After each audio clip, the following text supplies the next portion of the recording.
세상도 전국으로 화도다. 할렐루야 찬양하세. 내 모든 죄 사함받고 주 예수와 동행하리. 그 어디나 하늘나라. 주의 얼굴 뵙기 전에 멀리 뵈던 하늘나라. 내 마음속에 이루어지니 날로 가깝도다. 할렐루야 찬양하세.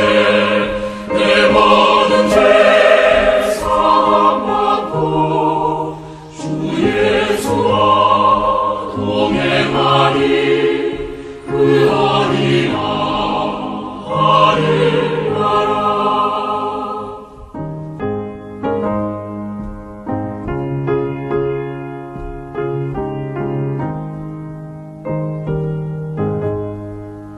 높은 산이 거친 들이 초원이나 궁궐이라. 내 주 예수 모신 것이 그 어디나 하늘나라. 할렐루야 찬양하세. 내 모든 죄 사함받고 주 예수와 동행하니. 그 어디나 하늘나라. 말라기 3장 8절부터 10절까지 말씀. 사람이 어찌 하나님의 것을 도둑질하겠느냐. 그러나 너희는 나의 것을 도둑질하고도 말하기를 우리가 어떻게 주의 것을 도둑질하였나이까 하는도다. 이는 곧 11조와 봉헌물이라. 너희 곧 온 나라가 나의 것을 도둑질하였으므로 너희가 저주를 받았느니라. 만군의 여호와가 이르노라. 너희의 온전한 11조를 창구에 들여 나의 집에 양식 있게 하고 그것으로 나를 시험하여 내가 하늘 문을 열고 너희에게 복을 쌓을 곳이 없도록 붙지 아니하나 보라. 아멘. 오늘 말라기 3장 8절부터 10절까지 말씀을 같이 읽었습니다. 이 말씀은 이제 무엇이냐? 이 말씀을 우리가 잘 이해하지 못하고 성경을 보면 이 말씀이 한낱 헌물과 11조 드리지 않으면 벌을 받겠구나. 그래서 잘 드려서 하나님을 시험해 보고 복 받으려면 헌물과 11조를 잘 드려야 되는구나. 이렇게 생각할 수가 있겠으나 그걸 그렇게 생각할 수도 있겠지만 그러나 우리가 좀 성경을 자세히 보면 여기에 두 가지의 이렇게 단어가 나오는데 중요한 두 가지 단어가 나오는데 자세히 보면은 조금 다르게 나와요. 어떻게 한번 봐봐요. 한번 어떻게 보면 말라기 3장 8절을 보면 뭐가 나오냐면 도둑질했는데 뭘 도둑질했는가 봤더니 11조와 봉헌물이라 이렇게 돼 있죠. 11조와 봉헌물을 도둑질했다 그렇게 돼 있어요. 그죠? 그래 놓고서 10절에 보니까 뭐라고 돼 있어요? 만군의 여호와가 이르노라. 너희의 온전한 뭐를 11조를 창구에 들여서 여기엔 봉헌물이 없네요. 그죠? 봉헌물이 없어요. 11조만 잘 들여서 그래서 양식이 있게 하고 하늘문을 열어서 복을 쌓을 곳이 없도록 붙지 아니하나 보라 이렇게 돼 있어요. 그러니까 여기에서 중요한 단어는 사실은 봉헌물과 11조라고 하는 두 개를 가지고 뭐를 갖다 쌓아놓으라는 거예요? 11조를 쌓아놓으라는 거예요. 그러니까 봉헌물이 있고 11조가 있는데 그 중에서 11조를 쌓아놓으라 그렇게 얘기한 거죠. 그죠? 두 개를 도둑질했는데 너희가 두 개를 다 도둑질했는데 하나를 쌓아놓으라는 거예요. 뭘 쌓아놓으라면 11조를 쌓아놓으라 이런 의미인데 여러분 이제 이거를 자세히 성경을 알고서 봐야지 성경을 알지 못하고 그냥 보면은 이게 뭐야? 무슨 말이야? 뭐 이렇게 생각할 수 있단 말이에요. 봉헌물은 뭐고 뭐 11조는 뭐야? 쉽게 얘기해서 봉헌물하고 11조를 비교해 줄게요. 어떤 거냐면 이게 레위기 2장 13절에 보면 너희 소제물을 드릴 때 뭐를 빼지 마라? 소금을 빼지 마라 그랬죠? 소금을 꼭 같이 드려라 그렇게 말했잖아요. 소금을 드려야지만이 이 소제물을 받겠다 그런 얘기잖아요. 그죠? 그러니까 소제물하고 소금하고 같이 나와야 되잖아요. 근데 중요한 건 뭐예요? 핵심은 소금이 핵심이라는 거죠. 그러니까 봉헌물과 11조가 있어요. 그 둘 중에서 핵심은 뭐라는 거예요? 11조라는 거예요. 그러니까 이렇게 이해가 되겠죠. 무슨 말이냐면 11조가 소금인 거고 봉헌물이 소제물인 거지. 그러니까 소제물에 소금을 같이 넣어서 하나님 앞에 드려야 된다. 이제 여기에 말하는 봉헌물에 11조라고 하는 것을 꼭 드려야 된다. 이렇게 얘기하는 거예요. 그래서 11조를 꼭 드려라 이런 얘기거든요. 그러면 11조가 뭐를 나타내는 거예요? 10분의 1 돈을 얘기하는 거예요? 아니면 말씀이신 예수님을 말하는 거예요? 말씀이신 예수님을 말하는 거예요. 말씀이신 예수님을 빼지 말라는 거예요. 그러면 봉헌물하고 11조를 갖다가 쉽게 얘기해서 이제 우리가 누구라고 이제 한번 이 11조가 예수님이라고 그랬으니까 11조 예수님이니까 봉헌물은 누구예요? 나야지. 나도 드려야지 하나님 앞에. 나도 드려야 되는데 내 속에 뭐가 빠지면 드리는 게 의미가 없죠. 뭐가 빠지면 예수님이 빠지면. 그래서 11조라고 하는 걸 봉헌물에 11조라고 하는 것이 꼭 창고에 들어와야 된다는 거예요. 그러면 이제 복이 내려온다는 거예요. 그러니까 이게 그 11조라고 하는 거를 뭐라고 얘기한 거냐면 예수님을 얘기한 거예요. 예수님. 봉헌물을 나라는 것을 얘기한 거죠. 그러니까 너도 빠지고 예수님도 빠졌다는 거야. 그런데 너가 중요한 게 아니라 이 중에서는 11조가 굉장히 중요하다는 거예요. 11조가 없으면 봉헌물이 아닌 거지. 11조가 없으면 봉헌물 자체가 안 되는 거예요. 성립이 안 되는 거예요. 그래서 11조를 얘기한 거지. 그게 이제 뭐라는 얘기하면 나라는 것을 하나님 앞에 드려야 되는데 내 속에 그리스도가 있어야 하나님이 받으신다 그 말이에요. 그러면 결국에는 이제 나도 중요하고 속에 있는 예수님도 중요한 거죠. 그죠? 봉헌물도 중요하고 11조도 중요한 거지. 그 중에 핵심은 11조라는 거죠. 소제물도 드려야 하고 그 속에 소금도 들어가야 되니까 소제물에 소금이 들어가야 되니까 소금이 더 핵심인 거죠. 소금이 핵심인데 소금 없이는 이 소제물은 드려봐야 의미 없다는 거예요. 가인이 소금 없이 소제물을 드렸죠. 하나님 앞에. 그때 하나님 안 받잖아요. 가인 거를. 이제 소금이 안 들어갔으니까 안 받는. 제사를 아무리 열심히 드려도 안 된단 말이에요.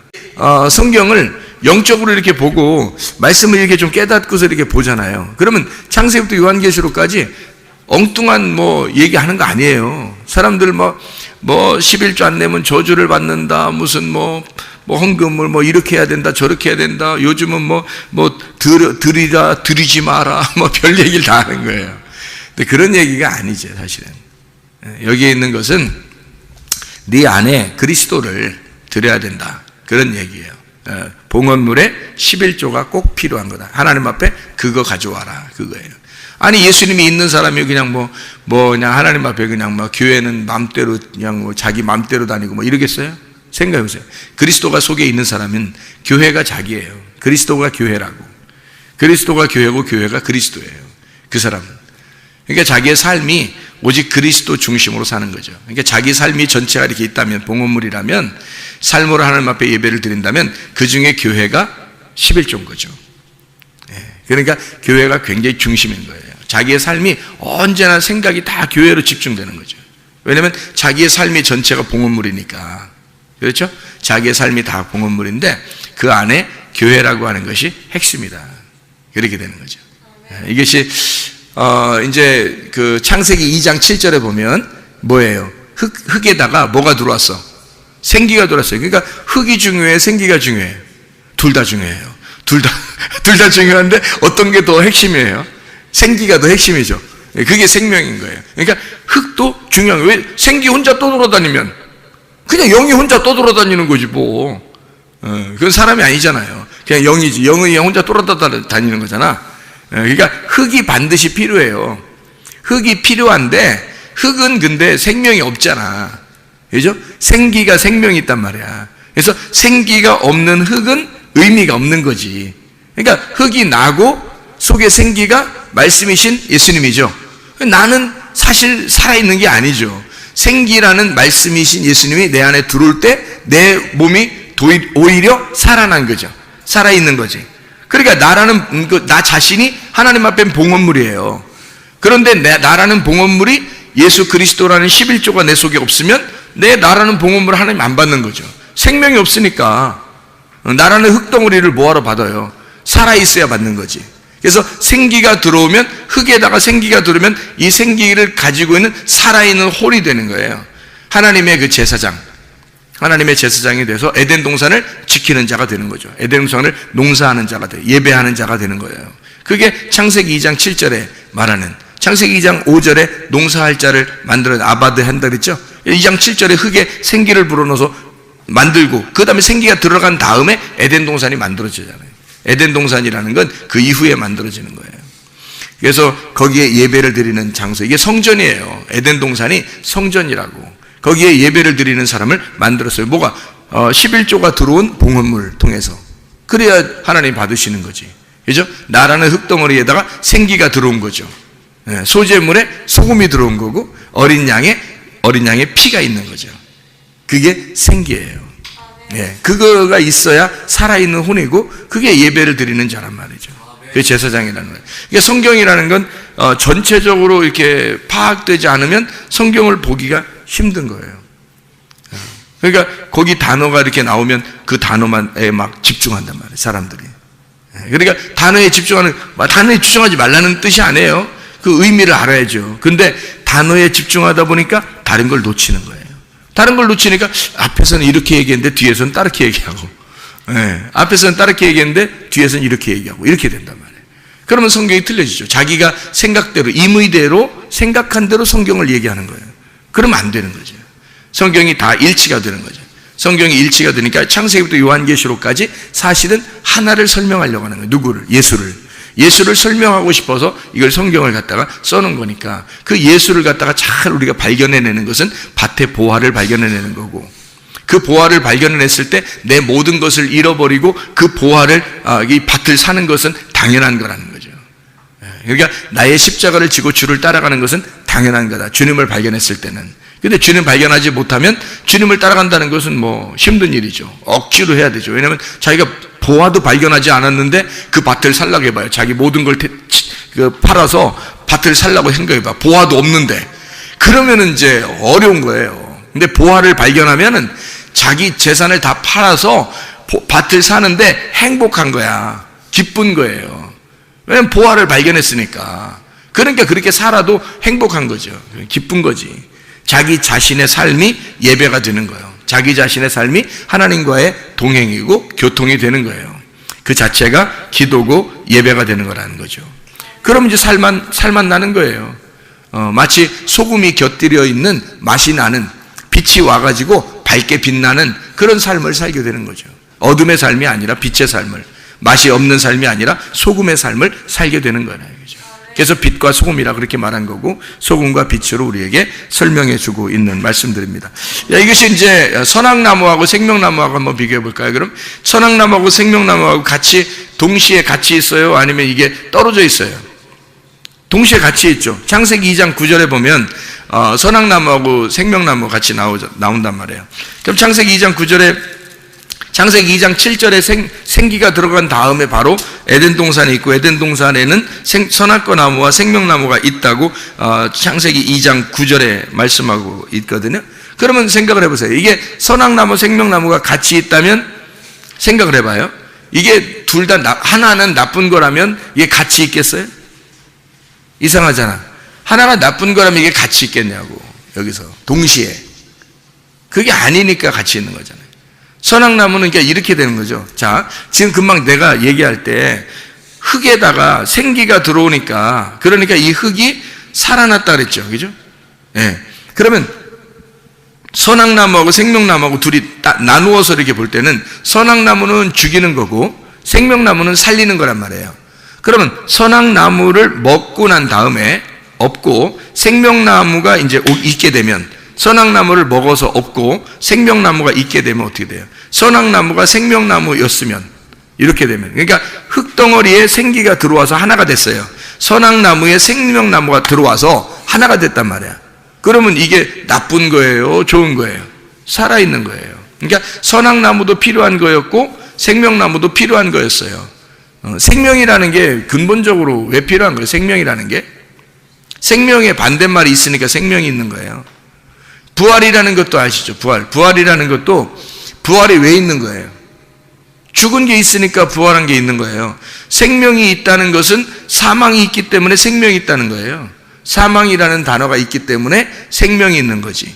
죽음이라는 게 있기 때문에 부활이라는 게 있는 것처럼 같은 거거든요. 그러면 성경에서는 죽음을 나쁘다고 여겨요? 아니면 죽음이라는 것을 부활이라고 여겨요? 죽음을 부활이라고 여겨요.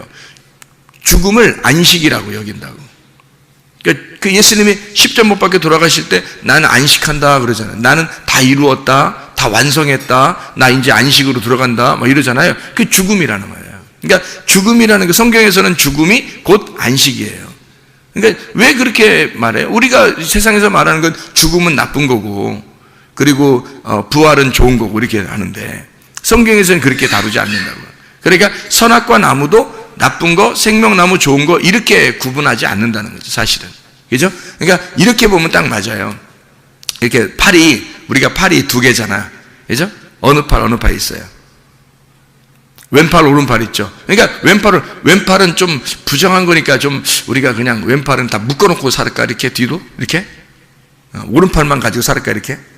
지금은 뭐 왼손으로도 밥 먹고 이런 사람들 많대. 그럼 어떻게? 왼손 부정한데? 성경에는 오른손이 좋은 거기 때문에 하늘나라에도 예수님께서 하나님 우편에 앉아 계시다 그렇게 말하고 이렇게 그런 얘기 하죠. 그죠? 또 우편 강도 뭐 이렇게 하고 또 배, 예수님이 꼭 고기 잡을 때는 어떻게 배 오른편에다가 이게 던지라고 그래서 고기를 잡고 그러잖아요. 그럼 왼편은 나쁜 거니까 그런 거예요. 그런 팔을 이렇게 생각하면 딱 맞아요. 사람이 팔을 이렇게 하면 왼쪽 팔도 있고 오른쪽 팔도 있는데 그걸 갖다가 왼쪽 팔을 여러분 부정하다고 하겠냐 이거죠. 나쁜 놈이다. 이거 왼쪽 팔은 나쁜 놈이니까 우리 쓰지도 말자. 이렇게 묶어놓고 살 수 있겠냐 이거예요. 아니죠. 그런 게 아니에요. 왼쪽 팔은 오른쪽 팔의 반대쪽에 있다는 것을 설명하려고 하는 거예요. 그러니까 오른쪽 팔의 반대쪽이 왼쪽 팔에 있는 거고 왼쪽 팔의 반대쪽이 오른쪽 팔에 있다는 것을 설명하려고 왼쪽 팔, 오른쪽 팔 두 개가 다 필요한 거예요. 이렇게 두 팔이 필요한 거야. 팔을 왜 두 팔 벌려 이렇게 쌍수를 들어 환영하고 왜 두 팔을 벌려 이렇게 환영하고 그래요? 이 두 팔이 있어야 된다는 거지. 이게 선악나무 생명나무예요. 하나를 없애버릴 수가 없는 거라고. 같이 연결되어 있는 거예요.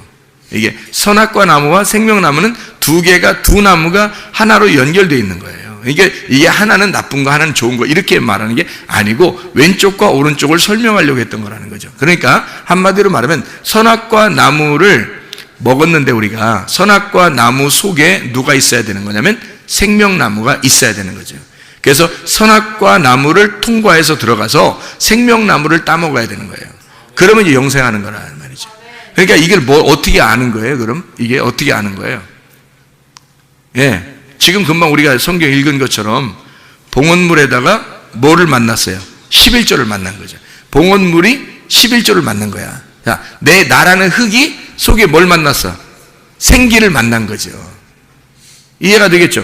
소재물에 소금을 만난 거야. 자, 선악과 나무가 생명나무를 만난 거예요. 그렇죠?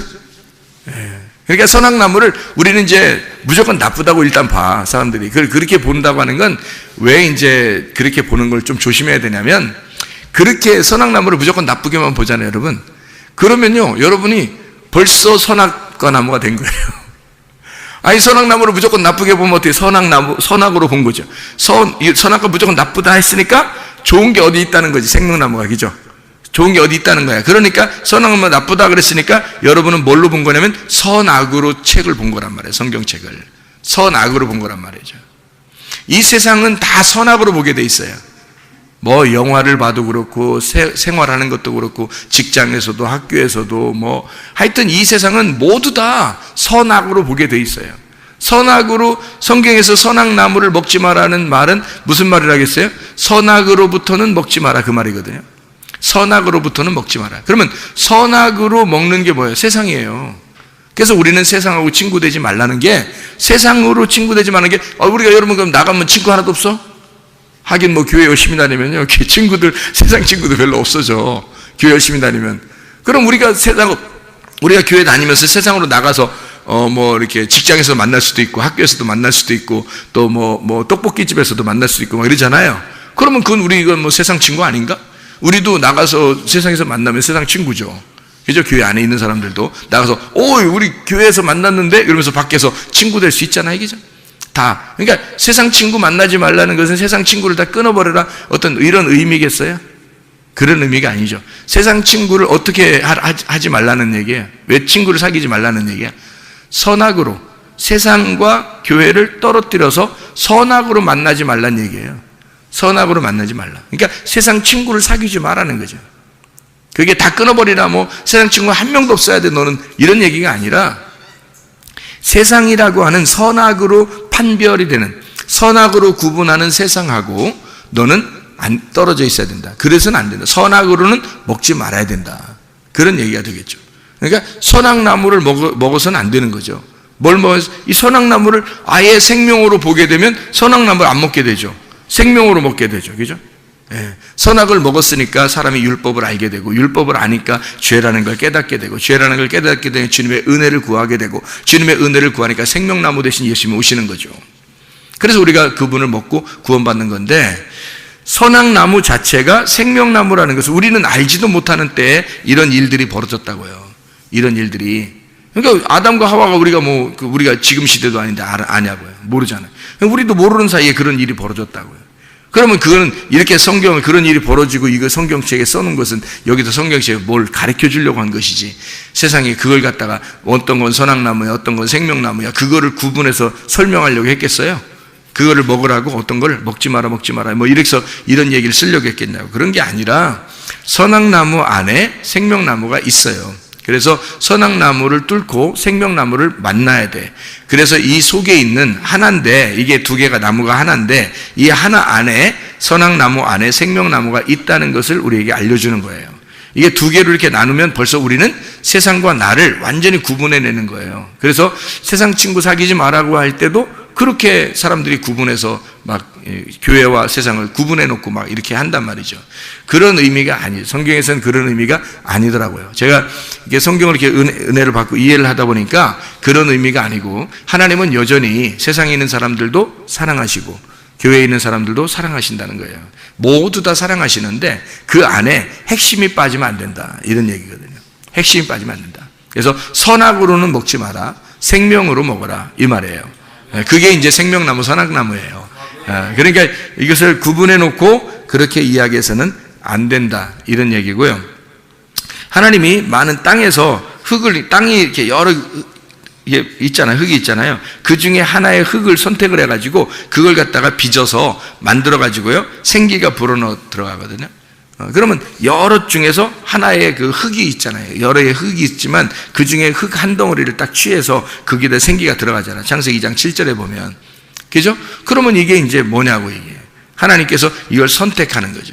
우리가 그리스도의 생기를, 말씀을, 영생을, 우리가 이 생명을 얻게 된 것은 바로 하나님의 선택이에요. 하나님이 그 흙을 선택을 한 거예요. 이렇게 선택을 해서 거기다 생기를 불어넣은 거예요. 그러니까 우리가 이렇게 있는 거죠.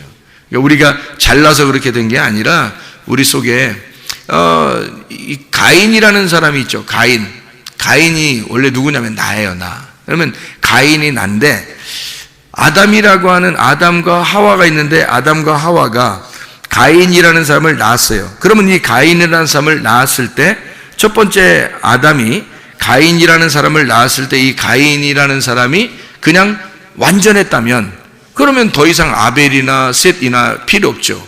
그러니까 가인을 아벨이라고 하는 자를 제사를 드림으로써 가인이 아벨의 제사를 드리고 그리고 셋으로 다시 나타나야지 그게 이제 온전한 사람이 된다 이런 얘기거든요.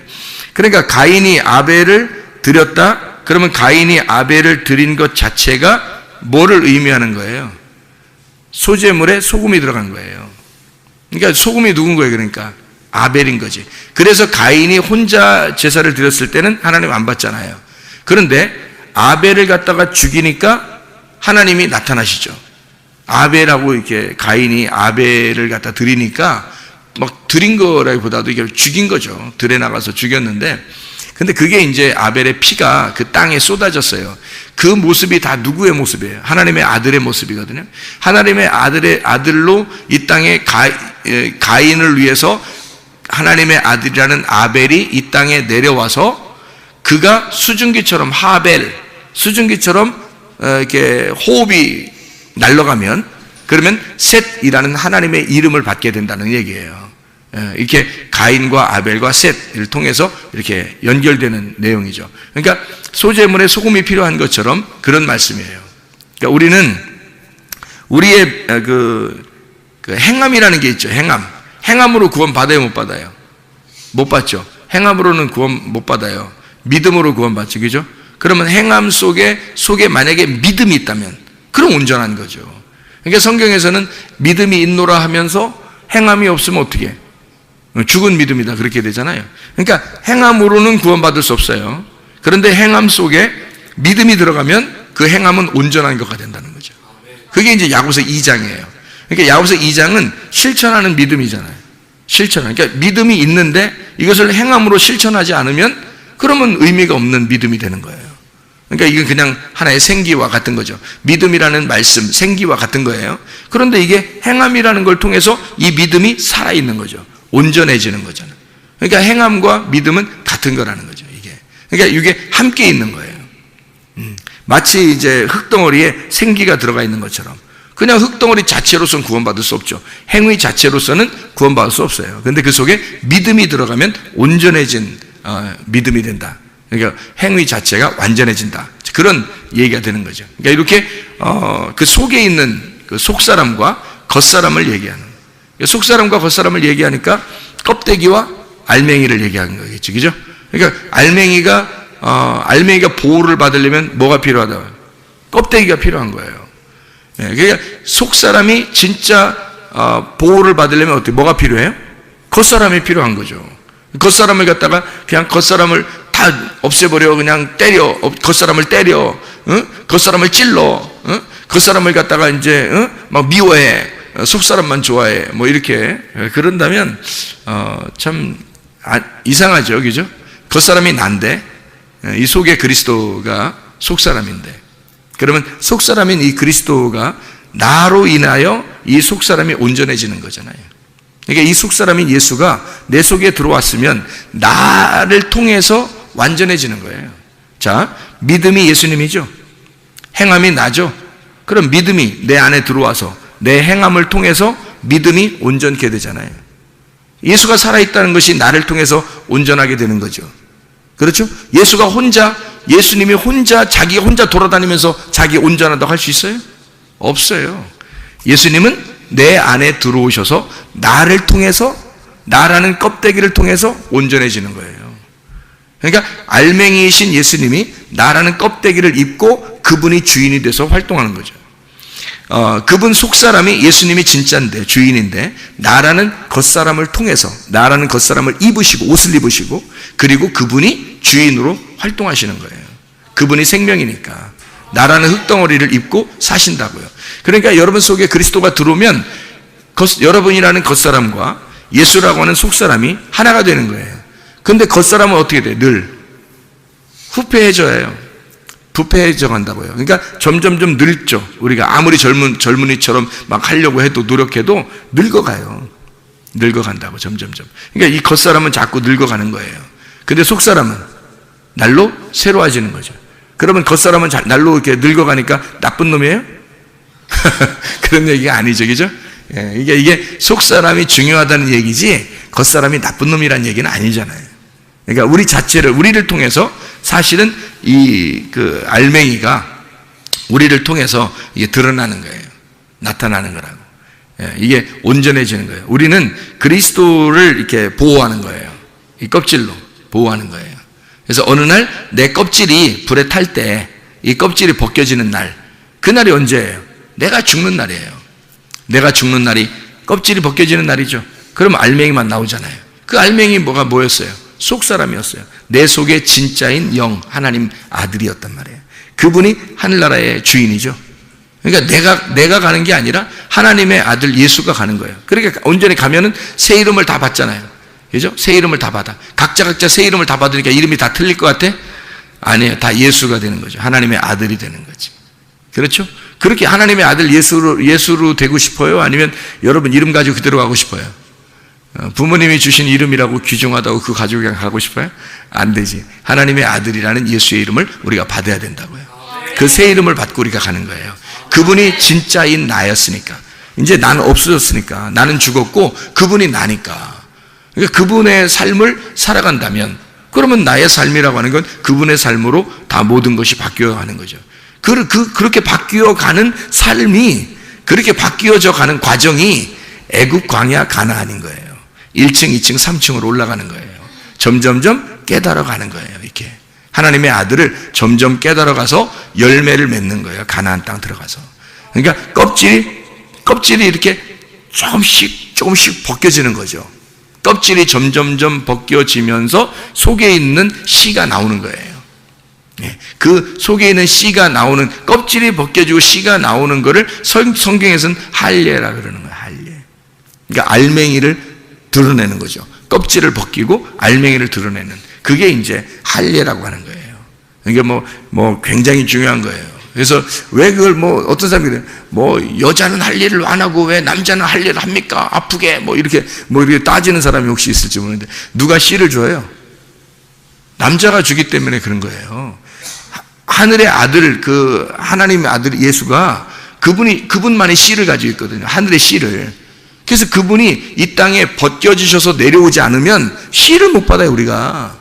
그래서 그분이 알맹이라고 하는 것을, 씨를 전달해 주기 위해서 내려오셨기 때문에 남자만 주는 거예요. 남자만 할례를 받으라는 거예요. 남자만. 왜냐하면 여자는 받는 거지 씨를 주는 자가 아니잖아. 여자는 그 알맹이가 아니에요. 껍질이지. 그러니까 껍질 속에 알맹이가 들어가는 거예요. 이렇게. 그래서 하늘에 있는 아들이 내 속에 들어오는 거라고. 그게 생기가 흙덩어리에 들어오는 거라니까. 이게. 그래서 알맹이가 껍질을 입는 거예요. 그게 남자가 여자를 만나는 겁니다. 그날이 여자를 아는 날이죠. 신랑이 신부를 만나는 날이란 말이에요.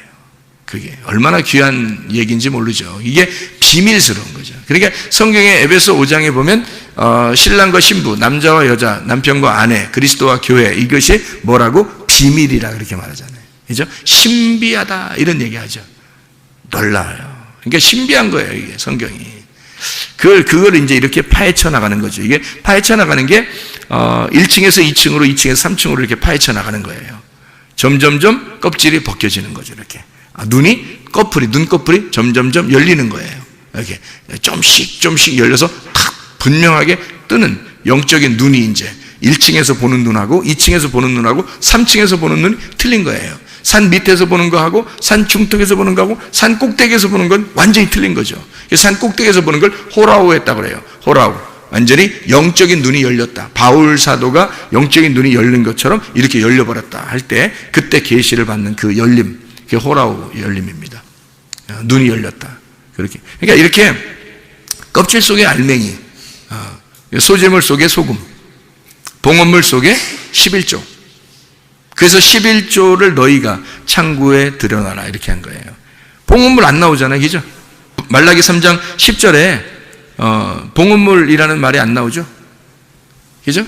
말라기 3장 그 앞에는 분명히 봉헌물과 11조라고 했죠. 말라기 3장 8절에는 그렇죠. 그런데 말라기 3장 10절에는 11조만 들여놓으라고 했잖아요. 봉헌물이 뭐니까? 너니까. 봉헌물이 너니까 네 안에 뭘 들여놓으라? 11조를 들여놓으라는 거죠. 그러면 온전한 봉헌물이 되는 거죠. 그게. 그 11조가 들어오지 않으면 온전한 봉헌물이 되지 않아요. 11조는 11조고 봉헌물은 봉헌물 되는 거죠. 그러니까 우리가 이 헌금을 드려도 말이에요. 말씀이 육체로 오셨죠. 말씀이 육체로 오신 예수님이잖아요. 그러면 육체를 어떻게? 육체를 십자가에 매달아 죽으면 말씀이 남죠. 그러니까 육체라고 하는 물질을 하나님 앞에 드리면, 그러면 말씀이라는 성령이 남는단 말이에요. 그게 진짜라는 거죠. 그렇죠? 그러니까 말씀이 육체를 입고 내려오는 게 하나님의 아들이 육체를 입고 내려오는 거가 먼저고, 먼저 내려오면 그것이 여기서 이제 껍질을 까야죠. 그래서 육체라고 하는 것을 십자가에 매달아 죽이면 말씀이라는 것이 남는 거예요. 그러니까 이걸 껍질을 까면 물질을 하나님 앞에 이렇게 십자가에 매달아 드리면, 물질을 우리 자신을 십자가에 매달아 들어요. 그럼 뭐만 남느냐면 이게 십자가에 부활하신 예수만 남는 거예요. 그러면 그게 11조란 말이에요. 그 온전한 11조가 예수, 부활하신 예수님이라고. 그분을 가져오라는 거예요. 자기 아들을 좀 가져오라는 거예요. 그게 11조예요. 그러니까 진짜 여러분이 하나님의 아들을 만나지 못하면 예배는 안 되는 거죠. 11조가 없는 거죠. 11조 없는 봉헌물이 되는 거예요. 그러면 한마디로 말하면 흙덩어리만 앉아 있는 거예요. 생기 없이. 그러면 안 되죠. 그러니까 생기가 들어와야 돼요. 하나님의 말씀이라는 그 생기가 들어와서 살아있는 자가 돼야 된다는 거죠. 그래야 여기 앉아 있는 것도 예배가 성립하는 거예요. 네.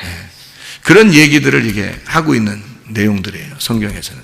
이게 다 이게 들어보면 어떻게 해요? 일치가 되죠, 이렇게. 성경이라는 게, 이게 이렇게, 이래서 이때는 이렇게 얘기하고, 이때 이렇게 얘기했구나. 이 일치가 되는구나. 그게 복음인 거죠. 이게 일치가 안 되면 진리가 아닌 거예요. 사람이요, 진리라는 건 뭐가 진리냐면, 거짓이 없는 게 진리예요. 이게 감춰진 거 드러나면 그게 진리라는 거거든요. 알레테이아라는 게, 란다노, 하고 란다노예요. 란다노가 감춰진 거고, 가 감춰지지 않았다는 얘기거든요. 감춰진 것이 벗어졌다는 얘기야. 그러니까 사람이 외식적이고, 다른 말하고 이러잖아요. 그게 거짓말이란 말이에요. 그러니까 이게 벗겨지지 않고 껍질이 이렇게 딱 있으면요. 이게 진리가 아닌 거예요. 거짓인 거예요. 그래서 여기서 껍질을 벗겨내면 진리가 되는 거거든요. 그 진리는 항상 변함이 없어요. 항상 변함이 없다고. 그래서 진리는 언제나 옛날이나 지금이나 앞으로나 계속 진리 똑같아요. 그래야 진리인 거지. 그래서 성경의 진리라고 하는 것은 뭘 진리라고 하는 거면, 그러면 너 진실하게 얘기해봐. 물론 그것도 진리죠.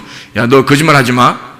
너 진실하게 얘기해봐. 그것도 진리겠지만 성경에서 말하는 진리는 옛날 창조 때나 예수님 시대 때나 지금의 시대나 앞으로 이제 주님 재림하실 때까지도 모든 여기에 있는 말씀이 일치가 된다는 거죠.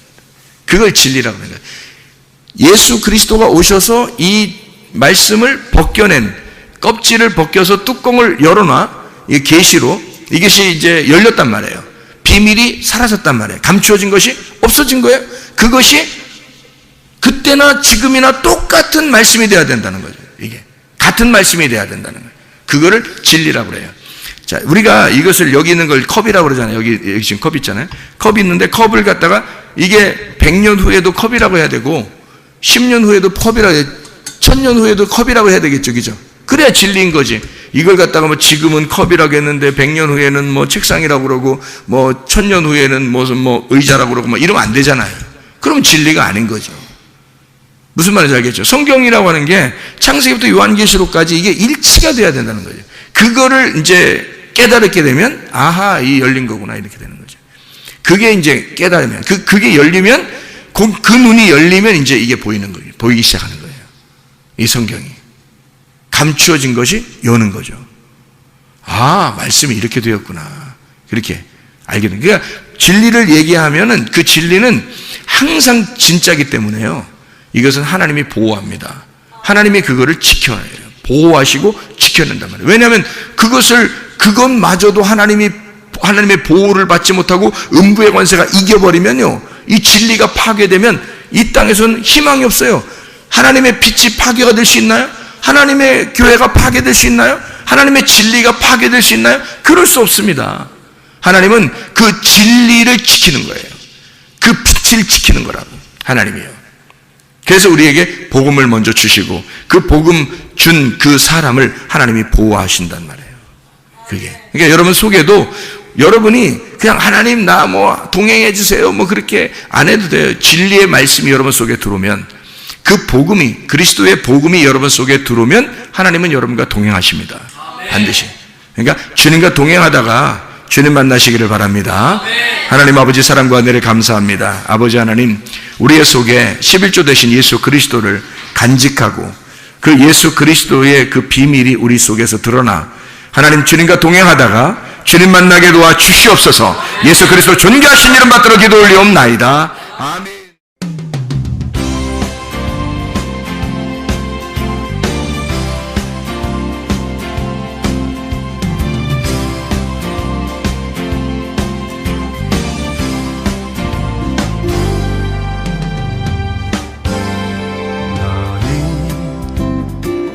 담장 너머로 뻗은 나무 가지에 푸른 열매처럼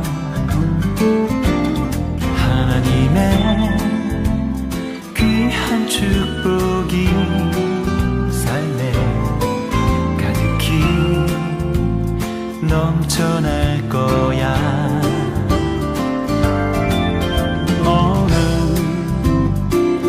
어떤 시련이 와도 능히 이겨낼 강한 발이 있어. 전능하신 하나님께서 너와 언제나 함께 하시니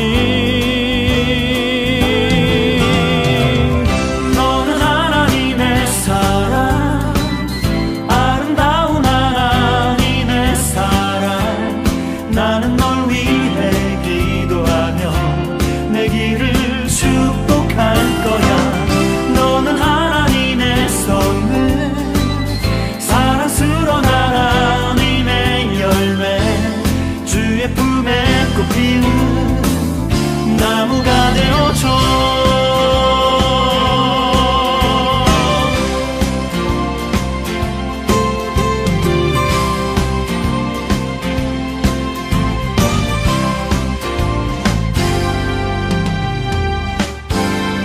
너는 담장 너머로 뻗은 나무 가지에 푸른 열매처럼 하나님의 귀한 축복이 삶에 가득히 넘쳐날 거야. 너는 어떤 시련이 와도 능히 이겨낼 강한 발이 있어. 전능하신 하나님께서 너와 언제나 함께 하시니 너는 하나님의 사랑, 아름다운 하나님의 사랑. 나는 널 위해 기도하며 내 길을 축복할 거야. 너는 하나님의 선물, 사랑스러운 하나님의 열매, 주의 품에 꽃피는 나무가 되어줘.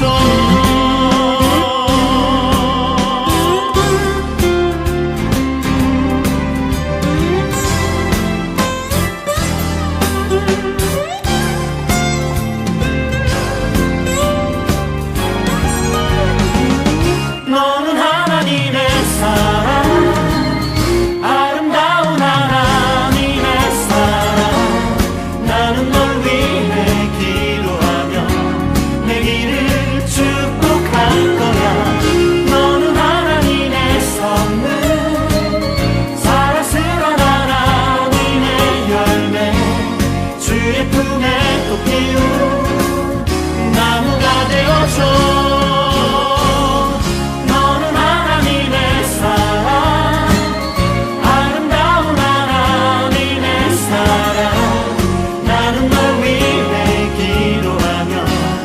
길을